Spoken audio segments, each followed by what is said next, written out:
اور نبی پاک علیہ السلام کے بارے میں رب فرماتا ہے وَلَسَوْفَ يُعْطِيكَ رَبُّكَ فَتَرْضَىٰ،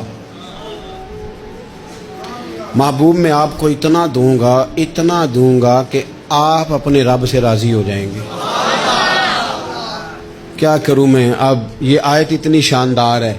حضرت امام زین العابدین رضی اللہ تعالیٰ عنہ سے کسی بندے نے کہا قرآن پاک میں سب سے زیادہ امید والی آیت کون سی ہے؟ اس کا خیال تھا لا تقنطوا من رحمت اللہ کہیں گے، اللہ کی رحمت سے نا امید نہ ہونا۔ اس نے کہا حضور سب سے امید والی آیت بتائیں۔ وہ کہتا میرے ذہن میں تھا کہ یہ والی آیت پڑھیں گے۔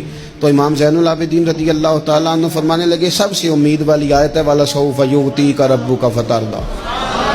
رب کہتا ہے محبوب اتنا دوں گا کہ آپ اپنے رب سے راضی ہو جائیں گے۔ آیت نازل ہو گئی تو حضور پتہ کیا فرماتے ہیں صحابہ سے؟ فرماتے ہیں رب کہتا ہے حبیب تجھے راضی کرنا ہے، اور جب تک میرے سارے غلام جنت میں گئے نہ میں نے اللہ سے راضی ہونا ہی نہیں۔ میں نہیں راضی ہوتا اللہ سے، سارے جائیں گے تو میں تو کہتا ہی رہوں گا نا قربان پچھانن والے آتا۔ او گل جان گئے پر گل کھول دے، وہ گل کھولتے نہیں۔ پتہ چل گیا بات کا، حضور کے بغیر گزارا، حضور کے بغیر کوئی چارہ ہی نہیں۔